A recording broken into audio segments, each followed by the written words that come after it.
An uneven, broad ascent now lured his feet, answering a greater nature's troubled call. He crossed the limits of embodied mind and entered wide, obscure, disputed fields where all was doubt and change and nothing sure.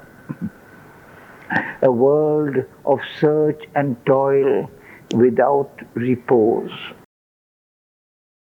As one who meets the face of the unknown, a questioner with none to give reply, attracted to a problem never solved, always uncertain of the ground he trod, always drawn on to an inconstant goal, he travelled through a land peopled by doubts in shifting confines on a quaking base. In front he saw a boundary ever unreached and thought himself at each step nearer now, a far retreating horizon of mirage. A vagrancy was there that brooked no home, a journey of countless paths without a close. Nothing he found to satisfy his heart. A tireless wandering sought and could not cease. Their life is the manifest incalculable, a movement of unquiet seas, a long and venturous leap of spirit into space, a vexed disturbance in the eternal calm, an impulse and passion of the infinite.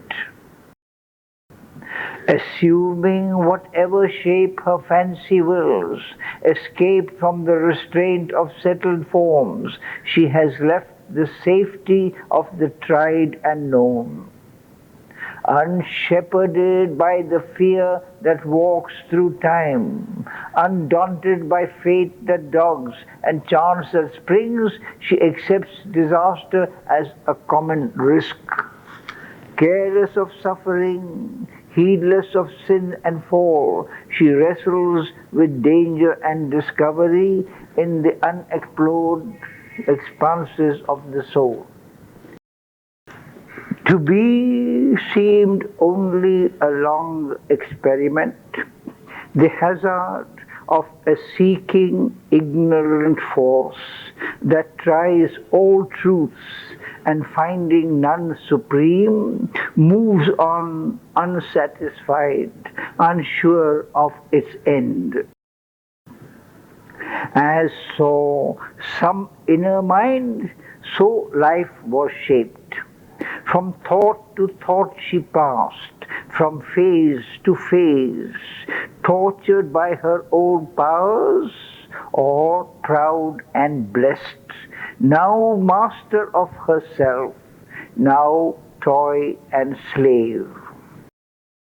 A huge inconsequence was her action's law, as if all possibility must be drained and anguish and bliss were pastimes of the heart. In a gallop of thunder-hooved vicissitudes, she swept through the race fields of circumstance, or swaying she tossed between her heights and deeps, uplifted or broken on time's inconstant wheel. Amid the tedious crawl of drab desires, she writhed, a worm mid worms in nature's mud. Then, Titan-statured, took all earth for food, ambitioned the seas for robe, for crown the stars, and shouting strode from peak to giant peak, clamoring for worlds to conquer and to rule. Then, wantonly enamored of sorrow's face, she plunged into the anguish of the depths and, wallowing, clung to her own misery. In dolorous converse with her squandered self, she wrote the account of all that she had lost, or sat with grief as with an ancient friend. A romp of violent raptures soon was spent, or she lingered, tied to an inadequate joy, missing the turns of fate, missing life's goal. A scene was planned for all her numberless moves, where each could be the law and way of life, but none could offer a pure felicity. Only a flickering zest they left behind, or the fierce lust that brings a dead fatigue. Amid her swift, untold variety, something remained dissatisfied, ever the same, and in the new saw only a face of the old, for every hour repeated all the rest, and every change prolonged the same unease. A spirit of herself and aim unsure, tired soon of too much joy and happiness, she needs the spur of pleasure and of pain, and the native taste of suffering and unrest. She strains for an end that she can never win. A perverse savor haunts her thirsting lips. For the grief she weeps, which came from her own choice, for the pleasure yearns that racked with wounds her breast. Aspiring to heaven, she turns her steps towards hell. Chance she has chosen, and danger for playfellows. Fate's dreadful swing she has taken for cradle and seat. Yet pure and bright from the timeless was her birth. A lost world rapture lingers in her eyes. Her moods are faces of the infinite. Beauty and happiness are her native right, and endless bliss is her eternal home. This now revealed its antique face of joy, a sudden disclosure to the heart of grief, tempting it to endure and long and hope. Even in changing worlds, bereft of peace, in an air racked with sorrow and with fear, and while his feet trod on a soil unsafe, he saw the image of a happier state.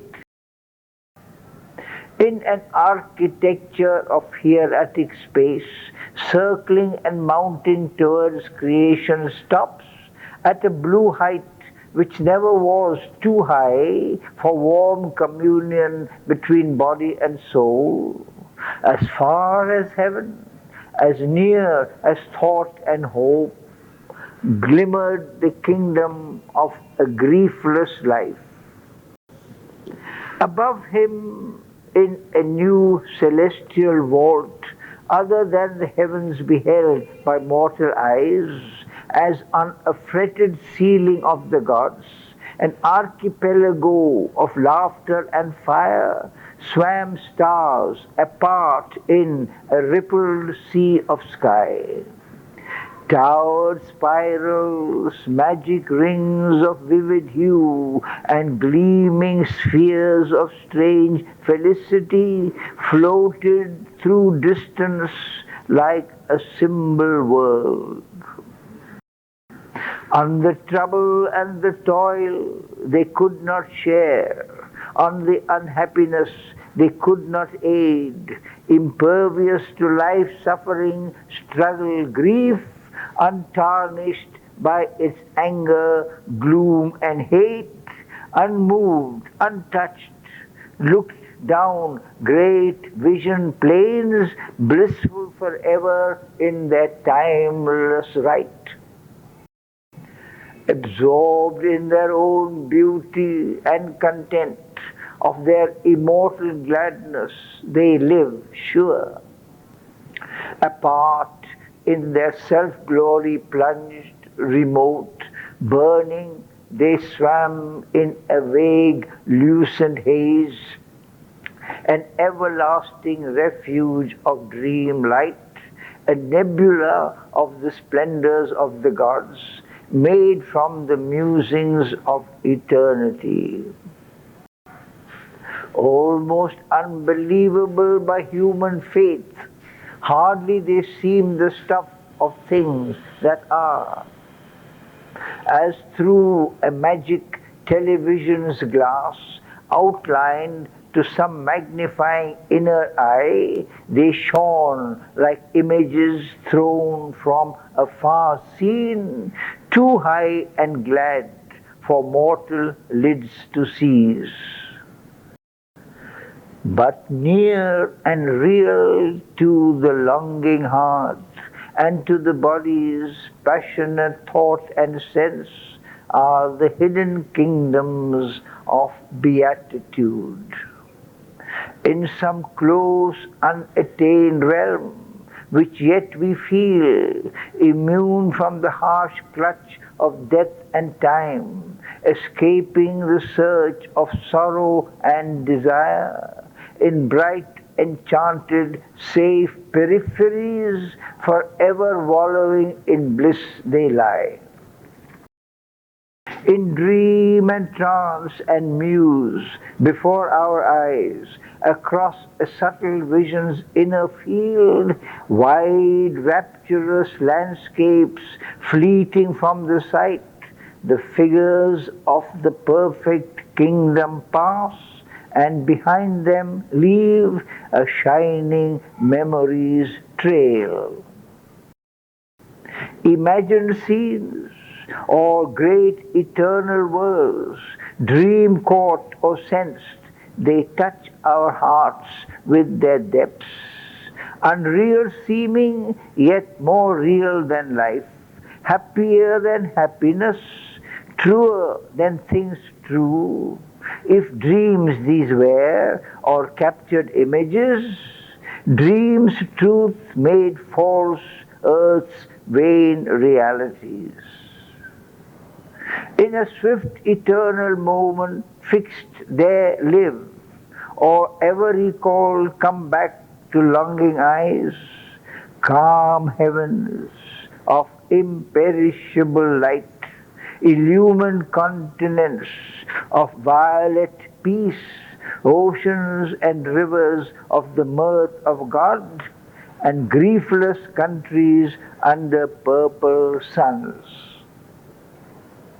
This once a star of bright remote idea, or imagination's comet trail of dream, took now a close shape of reality.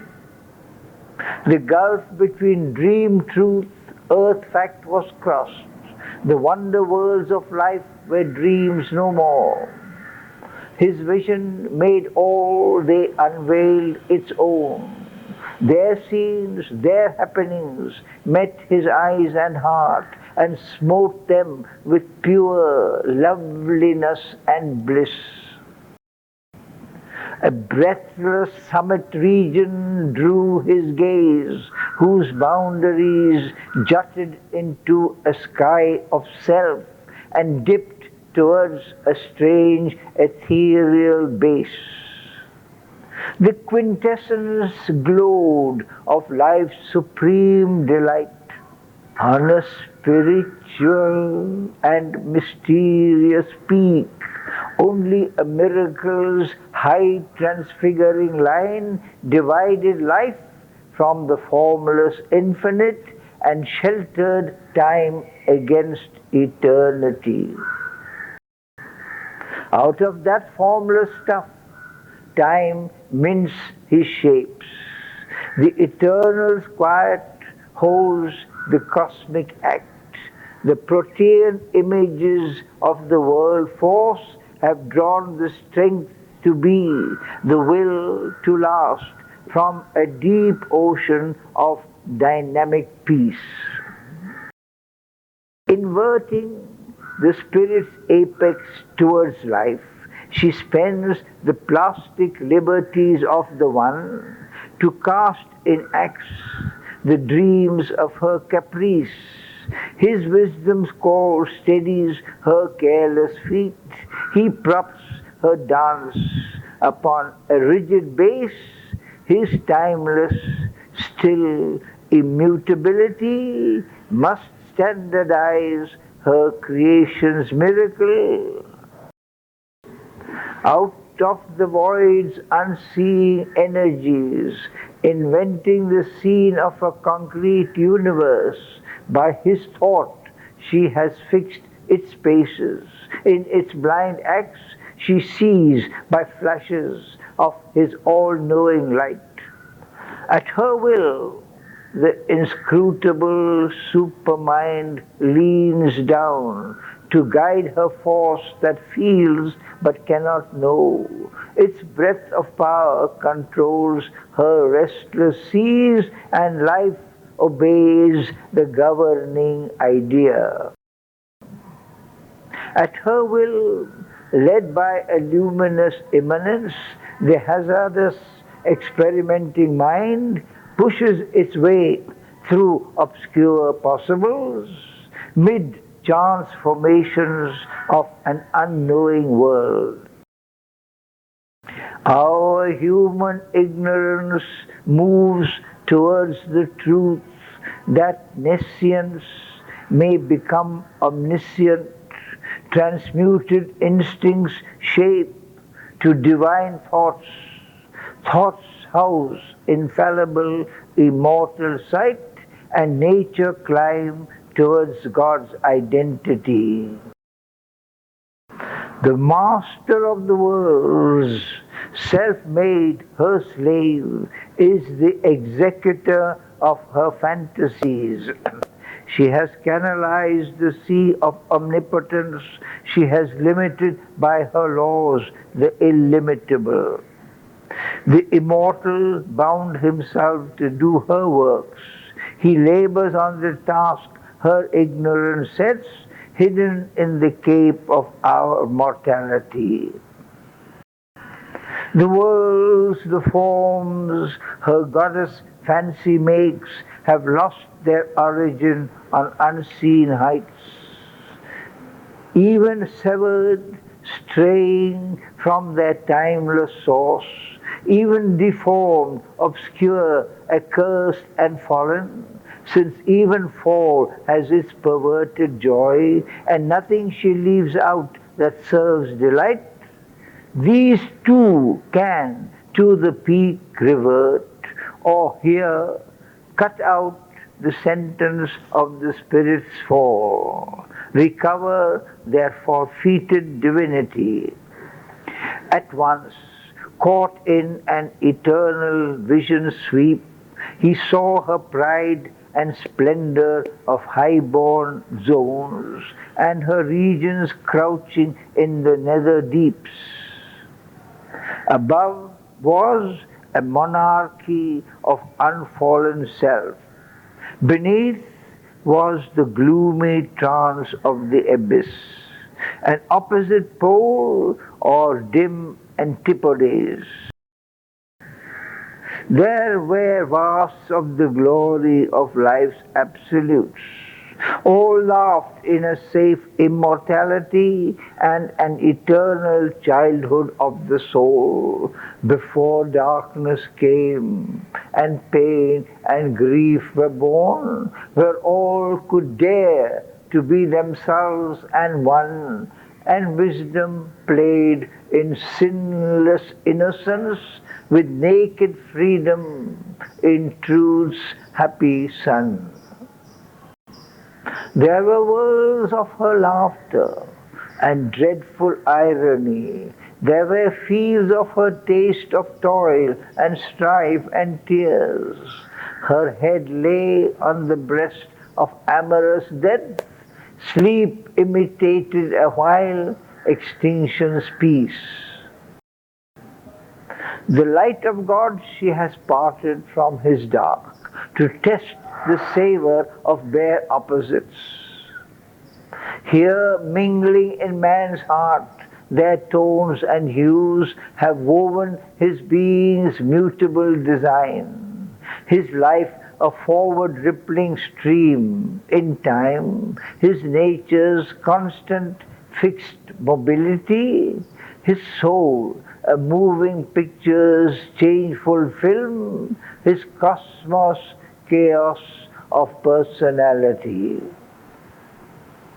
The grand creatrix, with her cryptic touch, has turned to pathos and power. Being's self-dream, made a passion play of its fathomless mystery. But here were worlds lifted halfway to heaven. The veil was there, but not the shadowy wall.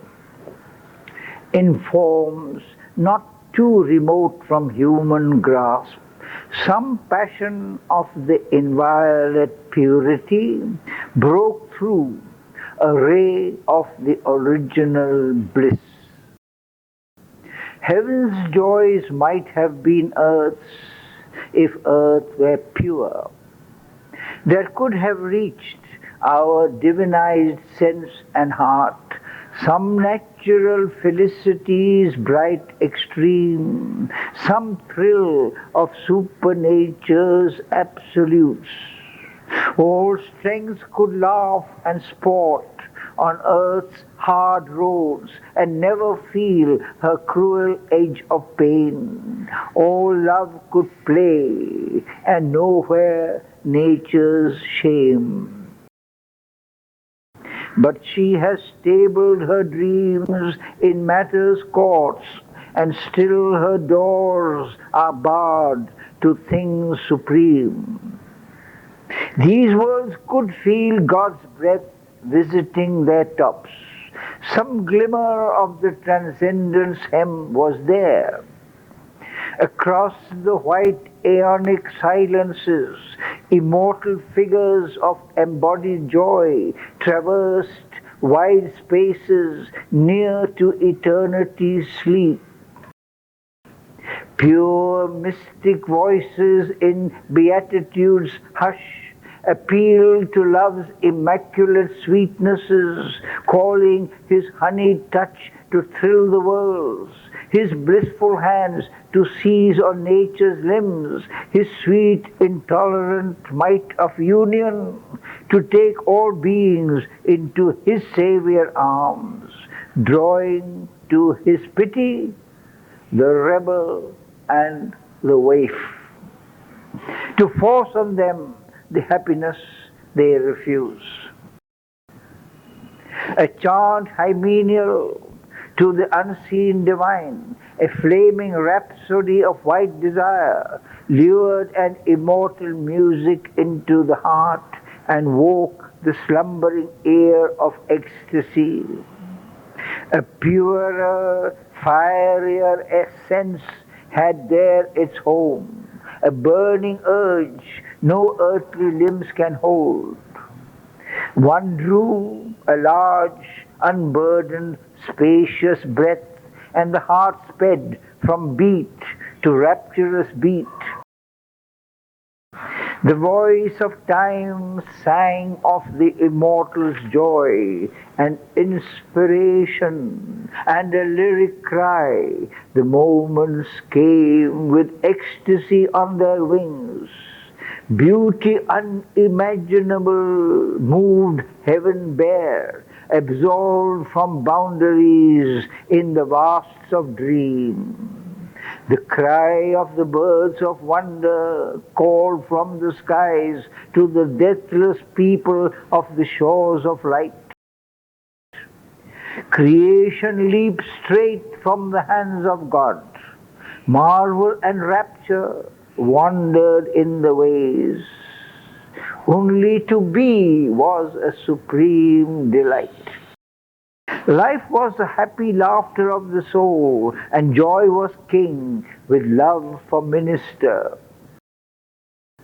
The spirit's luminousness was bodied there. Life's contraries were lovers or natural friends, and her extremes keen edges of harmony. Indulgence with a tender purity came and nursed the God on her maternal breast. There none was weak, so falsehood could not live. Ignorance was a thin shade protecting light, imagination the free will of truth, pleasure a candidate for heaven's fire. The intellect was beauty's worshipper, strength was the slave of calm spiritual law, power laid its head upon the breasts of bliss. There were summit glories inconceivable, autonomies of wisdom's still self-rule, and high dependencies of her virgin Son, illumined theocracies of the seeing soul, throned in the power of the transcendence ray. A vision of grandeurs, a dream of magnitudes, in sun-bright kingdoms moved with regal gait. Assemblies crowded senates of the gods, life's puissances reigned on seats of marble will, high dominations and autocracies, and laurel strengths and armed imperative mights. All objects there were great and beautiful. All beings wore a royal stamp of power. There sat the oligarchies of natural law. Proud, violent heads served one calm monarch brow. All the soul's postures donned divinity. There met the ardent mutual intimacies of mastery's joy and the joy of servitude, imposed by love on love's heart that obeys, and love's body held beneath a rapturous yoke. All was a game of meeting kinglinesses, for worship lifts the worshipper's bowed strength close to the God's pride and bliss his soul adores. The ruler there is one with all he rules. To him who serves with a free equal heart, obedience is his princely training school. His nobility is coronet and privilege. His faith is a high nature's idiom. His service a spiritual sovereignty. There were realms where knowledge joined creative power in her high home and made her all his own. The grand illuminate seized her gleaming limbs and filled them with the passion of his ray, till all her body was its transparent house, and all her soul a counterpart of his soul. Apotheosized, transfigured by wisdom's touch, her days became a luminous sacrifice. An immortal moth in happy and endless fire, she burned in his sweet, intolerable blaze. A captive, life wedded her conqueror. In his wide sky she built her world anew. She gave to mind's calm pace the motor speed, to thinking a need to live what the soul saw. to living an impetus to know and see. His splendor grasped her puissance to him clung.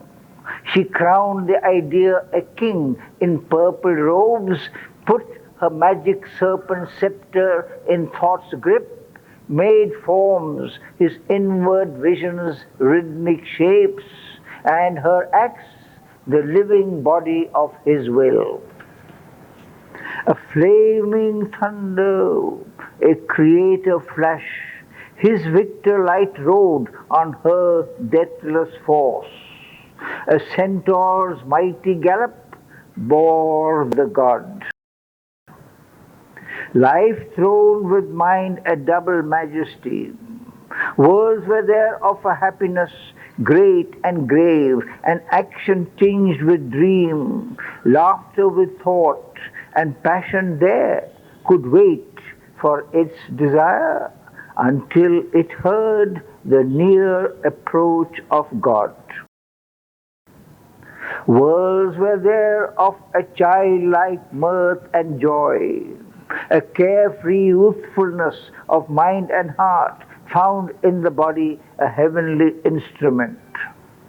It lit an aureate halo round desire and freed the deified animal in the limbs to divine gambols of love and beauty and bliss.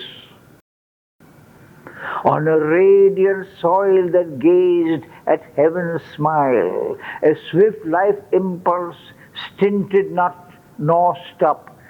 It knew not how to tire, happy were its tears.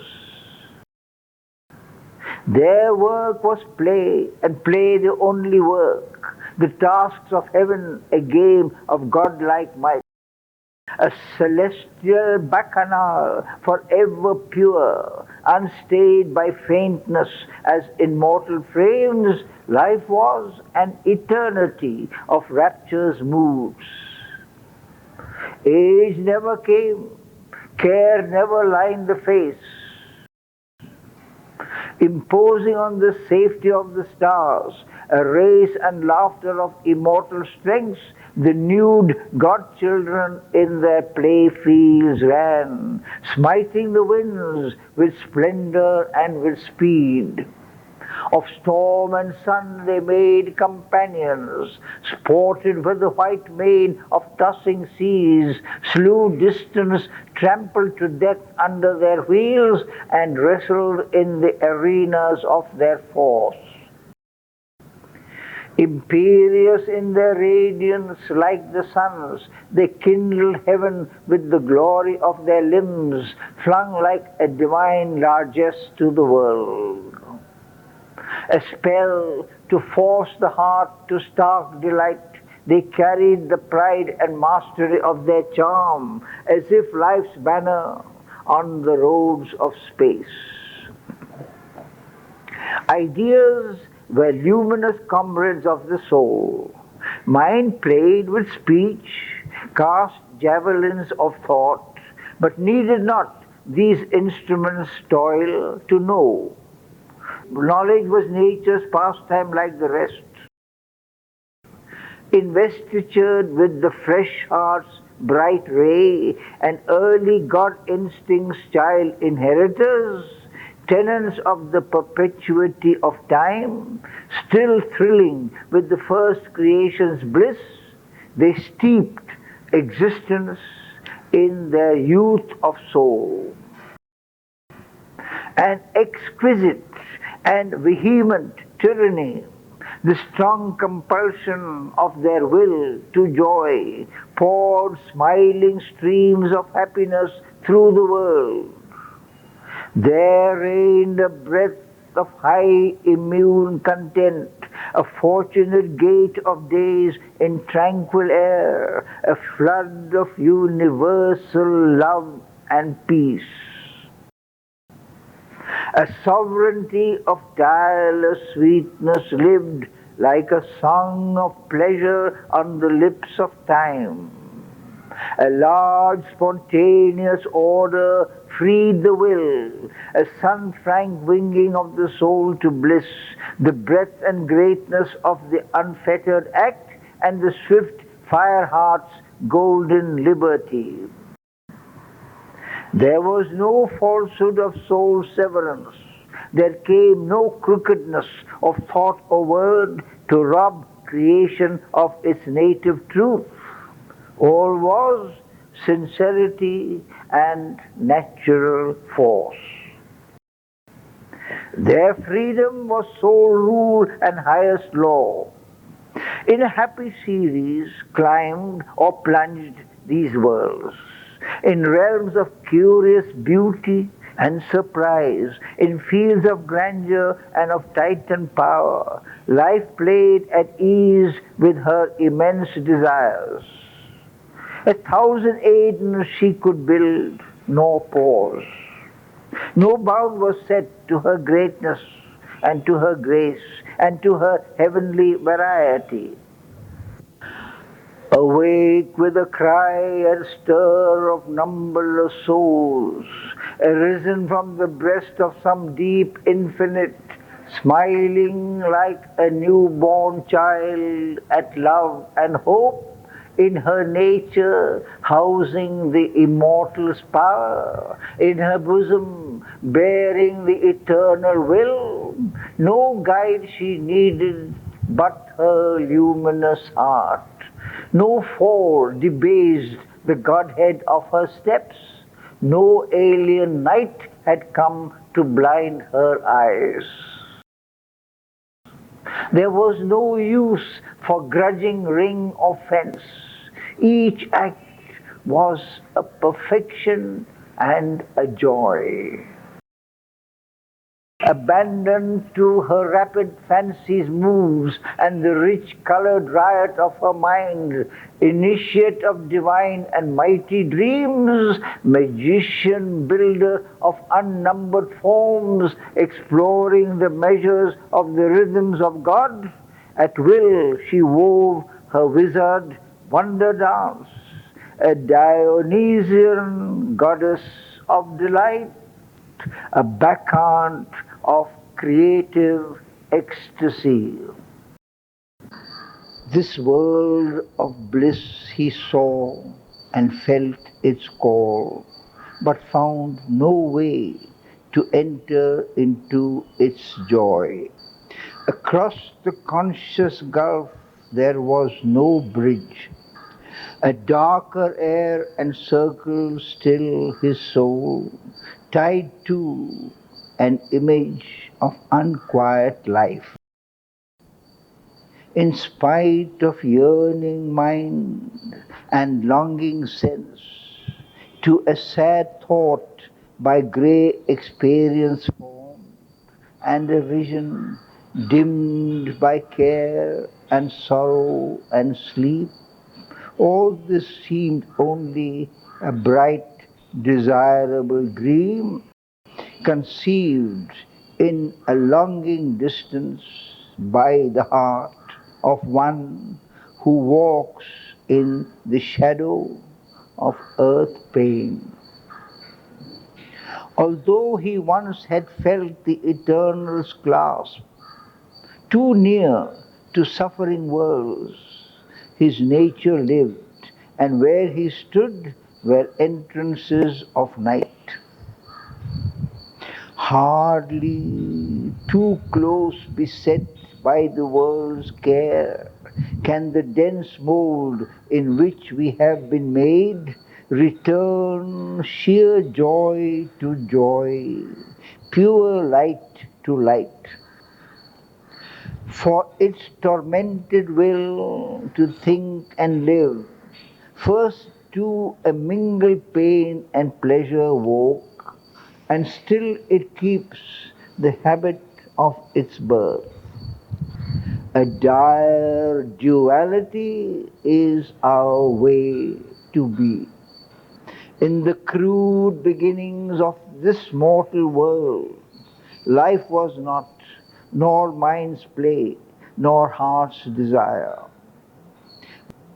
When earth was built in the unconscious void and nothing was save a material scene identified with sea and sky and stone, her young gods yearned for the release of souls asleep in objects, vague, inanimate. In that desolate grandeur, in that beauty bare, in the deaf stillness, mid the unheeded sounds, heavy was the uncommunicated load of Godhead in a world that had no needs. For none was there to feel or to receive. This solid mass, which brooked no throb of sense, could not contain their vast creative urge. Immersed no more in matter's harmony, the spirit lost its statuesque repose. In the uncaring trance, it groped for sight, passioned for the movements of a conscious heart, famishing for speech and thought and joy and love, in the dumb, insensitive wheeling day and night, hungered for the beat of yearning and response. The poised inconscience, shaken with a touch, the intuitive silence, trembling with a name, they cried to life to invade the senseless mold and in brute forms awake divinity. A voice was heard on the mute rolling globe. A murmur moaned in the unlistening void. A being seemed to breathe where once was none. Something pent up in dead, insentient depths, denied conscious existence, lost to joy, turned as if one asleep since dateless time, aware of its own buried reality, remembering its forgotten self and right, it yearned to know, to aspire, to enjoy, to live. Life heard the call and left her native light, overflowing from her bright, magnificent plain on the rigid coil and sprawl of mortal space. Here too the gracious, great winged angel poured her splendor and her swiftness and her bliss, hoping to fill a fair new world with joy. As comes a goddess to a mortal's breast and fills his days with her celestial clasp, she stooped to make her home in transient shapes. In matter's womb she cast the immortal's fire. In the unfeeling vast woke thought and hope, smote with her charm and beauty, flesh and nerve, and forced delight on earth's insensible frame. Alive and clad with trees and herbs and flowers, earth's great brown body smiled towards the skies. Azure replied to azure in the sea's laugh. New sentient creatures filled the unseen depths. Life's glory and swiftness ran in the beauty of beasts. Man dared and fought and met with his soul the world. But while the magic breath was on its way, before her gifts could reach our prisoned hearts, a dark, ambiguous presence questioned all. The secret will that robes itself with night and offers to spirit the ordeal of the flesh imposed a mystic mask of death and pain. Interned now in the slow and suffering years, sojourns the winged and wonderful wayfarer, and can no more recall her happier state, but must obey the inert, inconscious law, insensible foundation of a world in which blind limits are on beauty laid, and sorrow and joy as struggling comrades live. A dim and dreadful muteness fell on her. Abolished was her subtle, mighty spirit, and slain her boon of child god happiness, and all her glory into littleness turned, and all her sweetness into a maimed desire. To feed death with her works is here life's doom. So veiled was her immortality that she seemed inflicting consciousness on unconscious things, an episode in an eternal death, a myth of being that must forever cease. Such was the evil mystery of her change.